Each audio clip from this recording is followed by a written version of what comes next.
Masih di market opening pemirsa, saatnya kita akan sampaikan kembali top hits ini yang menjadi perhatian kembali dari para netizen di media sosialnya IDX Channel terkait dengan pemerintah Indonesia akan mempajaki Netflix, di mana ini langsung diambil sikap yang cukup menarik, di mana Donald Trump cukup berang dengan adanya beberapa negara yang ingin memajaki Netflix. Ya pemirsa, komentar ada lebih dari 2.000 netizen terkait dengan postingan ini, di mana ada 130 tanggapan yang diberikan dalam kolom komentar, di mana Kementerian Keuangan Indonesia berencana untuk menerapkan pajak pertambahan nilai atau PPN sebesar 10% mulai 1 Juli 2020, mencakup pajak transaksi elektronik penyedia layanan digital seperti Netflix hingga Zoom. Tidak hanya Indonesia, beberapa negara lain juga akan pajaki perusahaan asal Amerika tersebut. Namun, Presiden Donald Trump mengecam dan berencana melakukan investigasi. Dikatakan oleh Robert Lighthizer, beliau ini kepala perwakilan perdagangan Amerika, di mana Amerika Serikat resmi memulai investigasi terhadap negara-negara mitra dagang yang menerapkan pajak digital. Investigasi dilakukan untuk memastikan apakah Amerika dirugikan atau tidak dari kebijakan tersebut. Dan komentarnya bisa Anda saksikan. Ini dari Mario La Muhammad. Sekarang demi mengatasnamakan kepentingan negara, semua dipajakin. Semua jadi lebih mahal. Mau happy-happy aja seperti Netflix dipajakin. Namanya PPN itu dibebankan ke konsumen akhir. Ya artinya kita rakyat Indonesia bukan kepada Netflix-nya. Ada lagi dari Evening Coffee. Beban PPH, maksud kami beban PPN dan PPH tetap sama, walaupun dikarenakan di salah satu pihak kan pajak memotong dari kurva, jadi akan membentuk lagi equilibrium baru. Berikutnya ada Ade Setiawan, ya kalau nggak mau kena pajak, ban aja, itu aja kok repot katanya.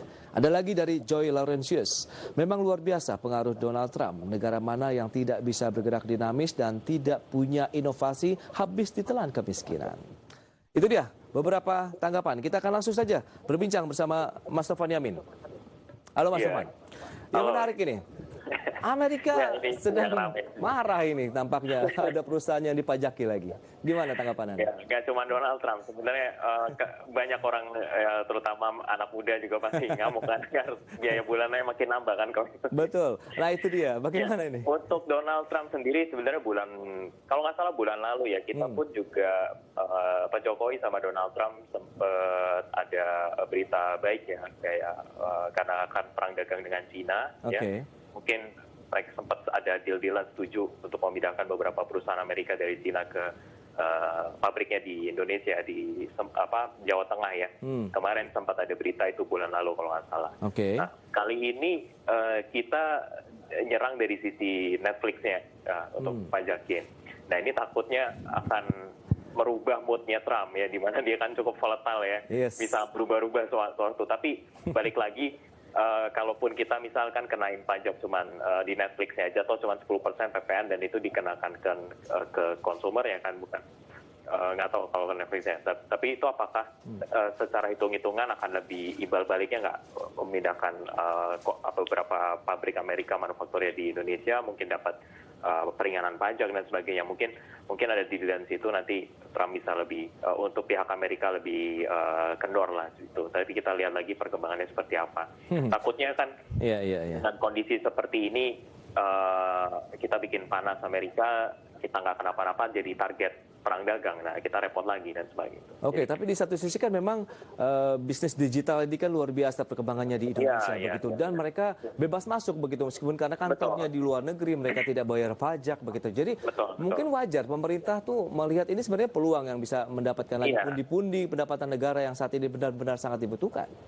Ya sebenarnya wajar karena kan terutama untuk konsumen Indonesia ya, bayar Netflix itu kan uangnya lari ke sana ya, dimana belum tentu ada perwakilan kantor di Indonesia dan sebagainya perpajakannya. Jadi memang hal yang fair bagi pemerintah, nggak cuma Indonesia aja, beberapa negara mengenakan pajak di Netflix. Berarti memang itu sebenarnya hal yang wajar juga kan ya? Bahkan tidak hanya Indonesia sebenarnya kan, beberapa negara lain menerapkan yang sama. Tapi kalau misalnya memang bisa kompak negara lain juga bisa menahan pajak, harus nggak akan diam juga sih. Cukup kompak menyerang Donald Trump ini cukup unik juga sih ya. Fluktuatif begitu moodnya seperti IHSG. Iya, iya, iya. Baik. Lantas bagaimana melihat perkembangan hari ini? Anda lihat pergerakan kalau kita tarik lagi ke pasar modal kita dengan berbagai isu yang beredar cukup beragam di sepanjang hari ini. Anda melihat optimisme baru akan tetap terbentuk meskipun IHSG tadi kembali lagi dilanda aksi jual. Ya, hari ini hampir turun 1% ya, tapi sepertinya ketahan di 0,8. Ya moga-moga ya mungkin koreksi akan lebih bertahap pelan-pelan sih, tapi kalau kita lihat ya. Baik, kalau dilihat kondisi seperti ini dengan beberapa aksi korporasi yang sudah dilakukan oleh perusahaan-perusahaan dalam menyiasati pandemi COVID-19, Anda melihat sinergi kemudian efisiensi yang dilakukan oleh emiten-emiten yang ada di Bursa Efek Indonesia ini akan menjadi cerminan optimisme juga bagi masyarakat investor untuk menanamkan dana mereka di perusahaan-perusahaan tadi. Ya, kalau untuk sekarang kita lihat secara valuasi maupun aksi korporasi apapun ya, apalagi pertengahan tahun ini kan beberapa emiten udah mulai kasih bagi dividen walaupun ada beberapa ya, dan ya wajar lah kalau misal dividennya lebih kecil untuk tahun ini karena betul. reserve cash dan sebagainya.